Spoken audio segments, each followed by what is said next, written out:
Bonjour, bienvenue sur ma chaîne, le miroir de la magie. Je suis contente de vous retrouver pour un petit une petite guidance, un petit tirage sur les énergies, sur ce qui bloque un petit peu, ou ce qui doit monter en conscience pour une compréhension et une intégration, et ensuite une libération. Donc c'est trois cartes avec le cheminement de l'âme. J'aime bien parce que ça utilise en fait les mots, hein, évolution, jalousie, pardon. C'est les trois mots qui sont sortis aujourd'hui avec donc une prise de conscience avec un mot, donc avec un son, et aussi avec les ondes de forme qui sont présentes sur les photos. C'est vraiment très sympa, j'aime beaucoup. Donc je vais les prendre une à une et comme ça vous pouvez faire un screenshot si ça vous intéresse de travailler plus sur l'une ou plus sur l'autre, parce que parfois il y en a peut-être une qui vous parle plus. L'évolution. Donc en fait, quand on vient dans cette incarnation, quand on fait une incarnation sur Terre, on est là pour évoluer. Donc être en expansion. S'il n'y a pas d'évolution ou d'expansion, donc vous êtes dans un cycle répétitif, dans une zone de confort, et vous pouvez passer toute une incarnation, une vie dans un schéma comment dire, qui va pas nécessiter forcément une sortie de votre zone de confort. Ça, il faut savoir que c'est possible, hein, dans une incarnation, de refuser les missions. Alors, tous ceux qui vous disent les liens d'âme, c'est une obligation, les missions, c'est une obligation, tout ça, c'est faux. Vous avez totalement le droit de refuser. Voilà. Par contre, ça veut dire que vous allez devoir revenir dans une autre incarnation pour réaliser l'expérience du coup. C'est pour ça que d'ailleurs, quand on met fin à sa vie, et qu'on n'a pas du coup terminé en fait notre cheminement. Donc je parle du vrai suicide, hein, pas du faux suicide où la personne est retrouvée 4 balles dans le dos, quoi. Non, oui, c'est sûr. Non, donc là, on parle vraiment de quand une personne met fin à ses jours sans avoir terminé son cheminement, elle revient, hein, direct. Voilà. Elle revient direct et elle termine.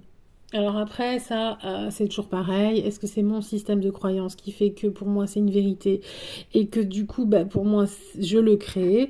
Voilà, c'est possible aussi. Mais ça me va.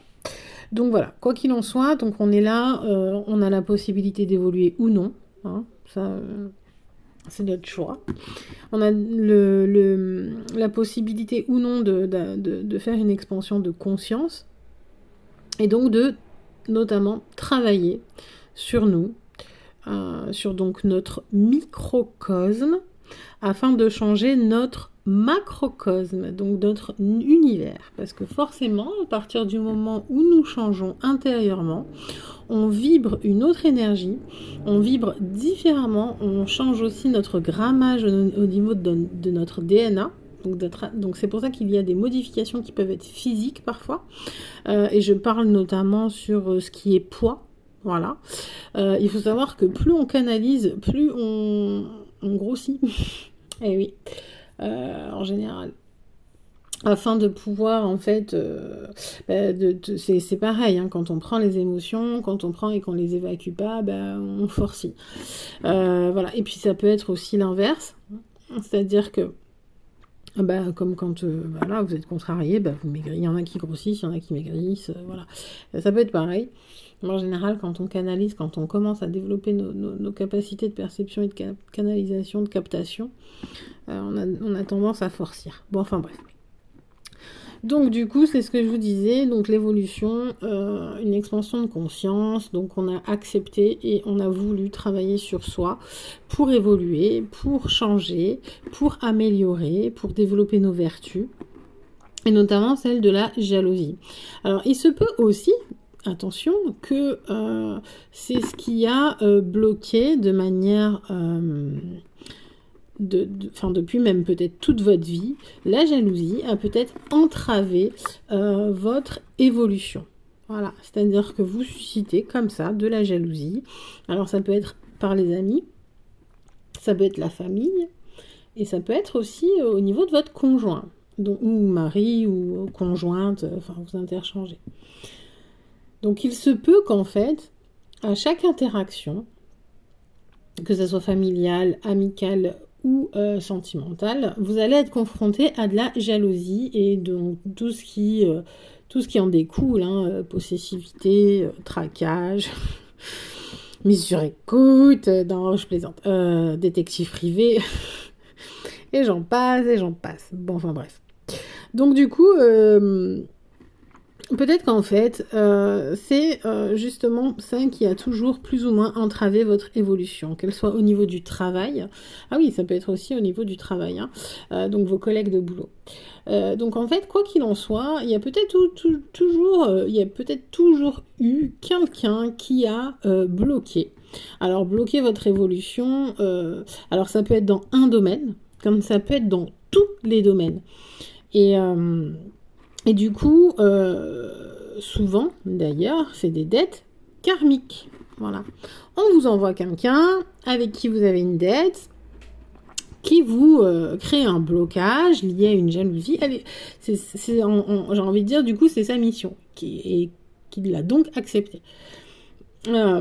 Et donc, en fait, son objectif, c'est de vous faire vivre ou ressortir par effet miroir l'envie et la jalousie. Alors, il se peut aussi que vous ayez eu des techniques jusqu'à présent de fuite. C'est-à-dire que, je vous donne un exemple, moi en tout cas qui est personnel. Moi, dans ma vie, en fait, j'ai toujours été avec un compagnon qui ne me faisait pas naître en moi la jalousie. Parce que je déteste cette part de moi qui est dans la jalousie et la possessivité. Voilà.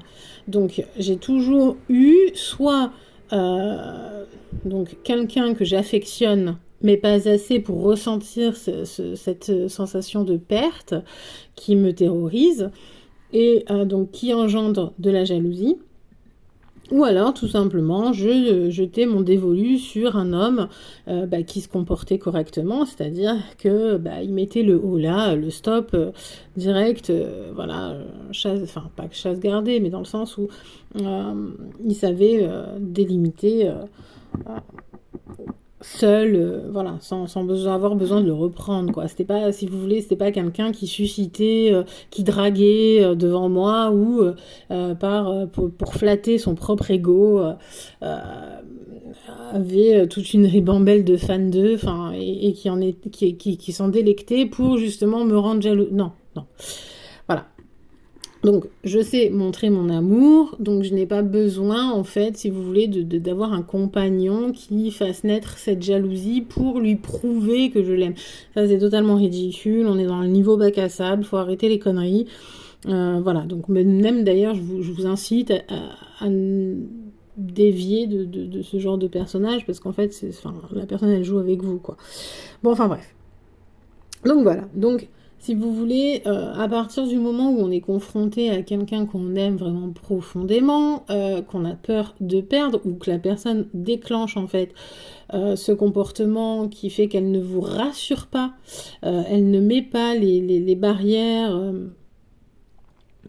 auprès des autres femmes, pas aucune délimitation claire et concise, forcément ça réveille un sentiment de jalousie, ce qui est normal, hein. Voilà, on est bien d'accord, on n'est pas dans de la pathologie, non, c'est tout à fait normal. Si un homme se dit ouais c'est open bar alors qu'il est avec vous et que forcément vous en devenez jalouse, c'est de la logique. Bon, donc du coup c'est pour ça que je vous ai dit fuyez ce genre de personnage, c'est débile. Enfin bref. Donc, du coup, vous allez rencontrer cette personne qui va vous susciter de la jalousie. Et c'est, en fait, vous pouvez lui dire merci. Merci, guys. Parce qu'en fait, il va vous permettre de vous en libérer. Voilà, de prendre conscience que vous avez ça, que vous avez ce sentiment de jalousie au fond de vous, et que du coup vous suscitez auprès de l'autre le besoin de vous le faire ressortir. Oui, enfin, vous voyez, c'est un game, un jeu un peu pervers, mais en même temps qui va permettre justement une libération, parce que vous prenez conscience à ce moment-là que vous adoptez un comportement qui est inadapté, inadéquat. Donc soit, ok, j'ai compris, voilà, dans telle situation, je suis jalouse.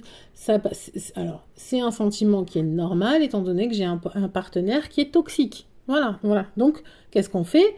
Ok, je comprends que j'ai ça au fond de moi, il n'y a pas de problème, c'est ressorti, je l'accepte. En effet, dans telle situation, je suis jalouse, je comprends que c'est mon partenaire qui est toxique. Allez, next. Voilà, tout simplement. Merci, tu m'as fait montrer qu'en fait, en effet, je peux être jalouse. Voilà, mais après, vous êtes aussi, donc vous l'avez travaillé, et vous l'avez travaillé en vous respectant, en chassant ce personnage toxique de votre vie. Et donc là, quoi qu'il en soit, on nous dit aussi, sur le cheminement de l'âme, qu'il y a un pardon à faire. Alors un pardon parce que peut-être que cette personne nous a fait perdre énormément de temps, peut-être que cette personne, et notamment je parle même au niveau professionnel, parce que ça peut être embêtant. Si vous avez quelqu'un qui vous met des bâtons dans les roues toutes les 3 secondes pour que vous n'évoluez pas au niveau professionnel, enfin à un moment donné, c'est vrai que ça fout le seum, quoi, ça fout la haine. Donc, quoi qu'il en soit, il faut prendre conscience que si donc l'autre me fait vivre sa jalousie, c'est que j'en ai au fond de moi. Dans quelle situation elle est? Pourquoi? Qu'est-ce qui la réveille? Et quelles sont mes techniques pour m'en débarrasser?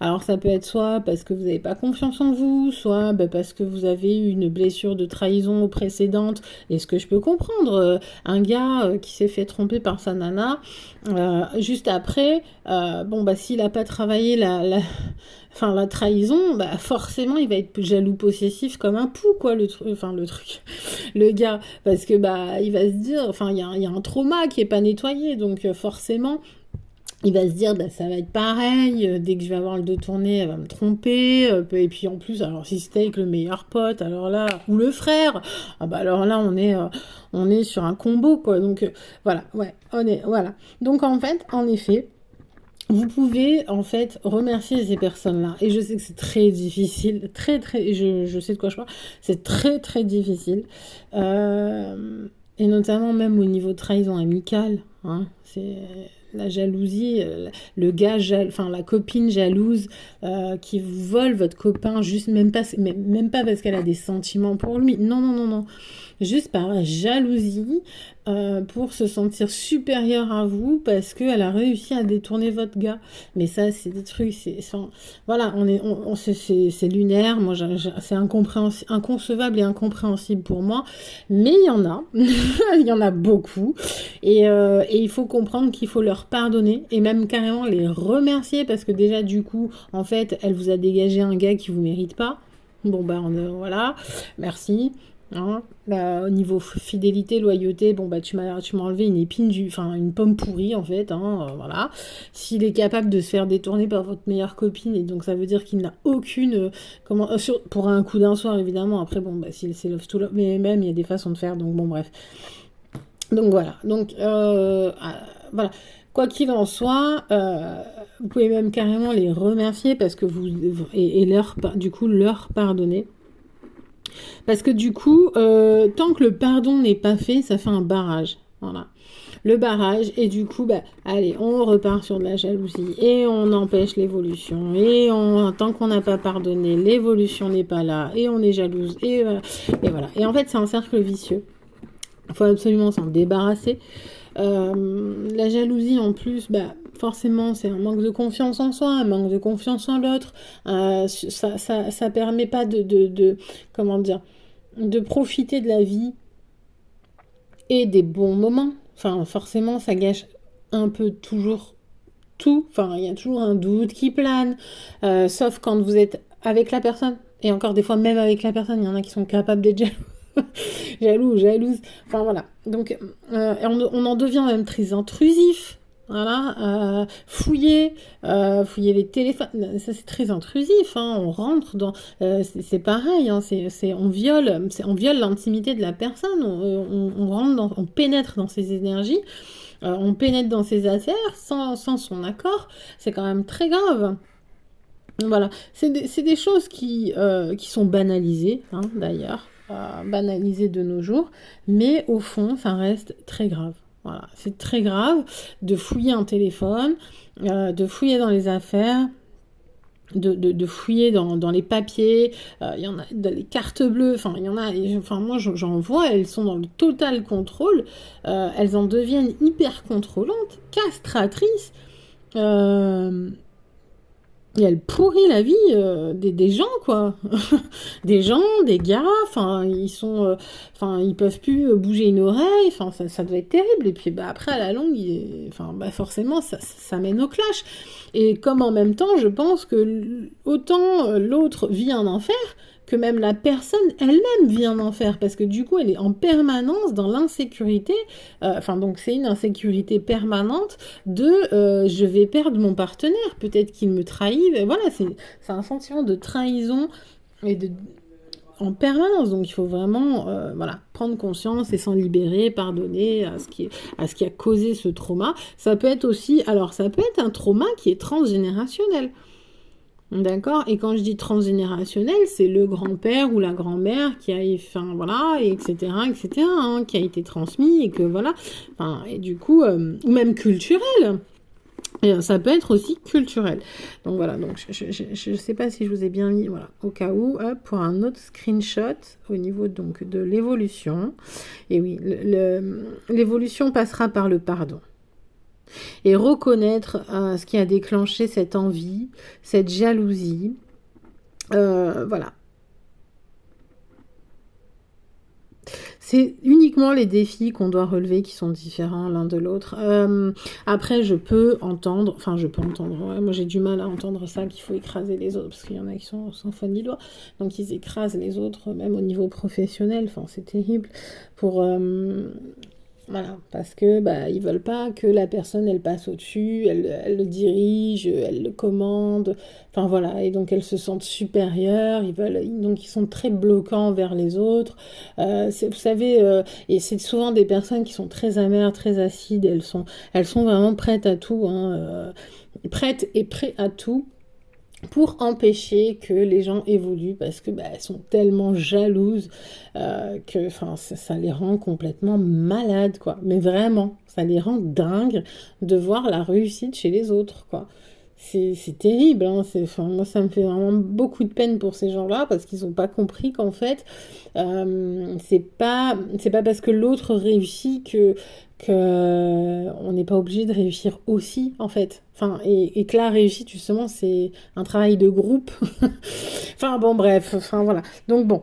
Oui, parce que du coup, sur Terre, on est liés, on est reliés. Hein. On fait, alors, qu'on le veuille ou qu'on le veuille pas, on a tous des rôles, on a tous notre rôle à jouer.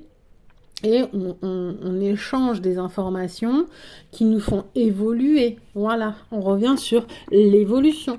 Voilà, un échange d'informations. Et après, alors, qui nous font évoluer si on le souhaite. C'est toujours pareil. Hein donc, voilà. Si on le souhaite. Si on comprend que c'est notre comportement qui engendre en fait un état de craquage chez l'autre, et que bah, on s'en fout et qu'on continue, bah, faut pas venir pleurer après quoi, que bah, ça a évolué sûrement mais de manière bah, pas qui nous convient. Voilà. Donc forcément à un moment donné voilà. Alors ça peut aussi involuer si on prend la décision de ne rien faire, parce que rien, ça ne stase, oui, c'est jamais en stase. Hein. La stagnation, la vie est faite pour évoluer, c'est cyclique, d'accord. Sa vie, ça meurt, voilà. C'est un cycle, c'est la vie, c'est comme ça. Donc ça évolue. Même la mort est une évolution, évidemment, encore heureux, j'allais dire, oui. Voilà, c'est un cycle, c'est comme ça. Et l'évolution, nous, on va croire qu'en fait, c'est l'involution, dans le sens où en fait, ça évolue dans l'autre sens pour moi, mais bon, bref. Et ben, qui nous convient pas, ça reste une évolution quand même. Voilà, parce que ça change, voilà. Mais après, on monte pas, on descend.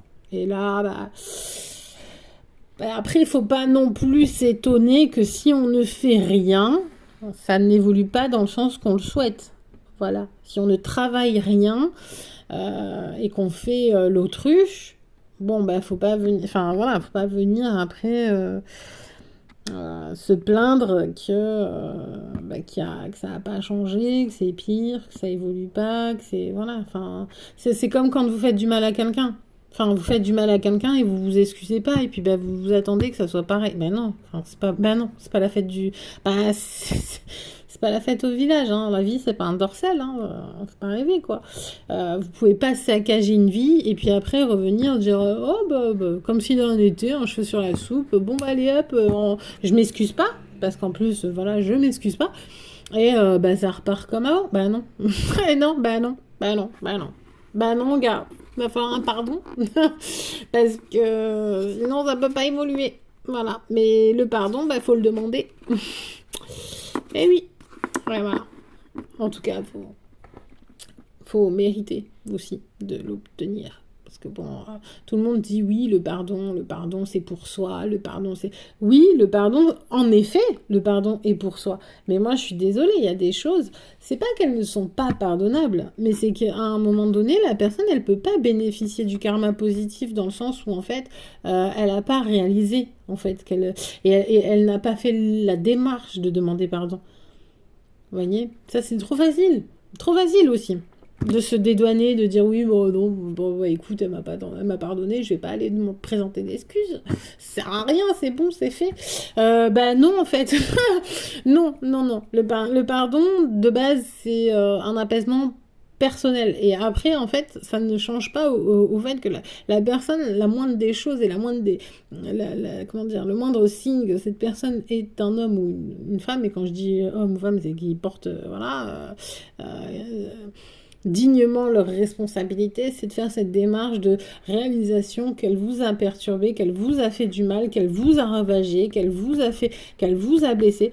Mais ça, c'est pareil, si c'est quelqu'un qui vous a trompé, si vous n'avez pas eu d'excuses de la personne qui vous a trompé et trahi, mais c'est terrible, c'est très dur de se remettre de ça.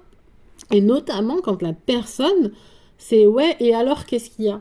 Mais enfin, c'est horrible. Et le pardon, il est très très compliqué. Donc vous pouvez pardonner, vous pouvez travailler sur le trauma, vous pouvez travailler sur ça, mais ça n'empêche pas que vous avez toujours le droit de demander des excuses à cette personne qui vous a bafoué. Et c'est un droit, et vous pouvez le revendiquer, vous pouvez exiger même. Parce que comme je vous ai dit, la vie, c'est pas non plus les bisounours. Stop. Bon, d'accord, stop. Voilà, je vous remercie d'avoir écouté ce message, cette guidance. Voilà, j'espère qu'elle vous a aidé, éclairé, a permis d'avancer sur votre chemin d'âme. Et voilà, je vous souhaite une très bonne fin de journée, de soirée, ou une très bonne journée. Allez liker, profitez, et bonnes vacances si vous êtes en vacances. Bye!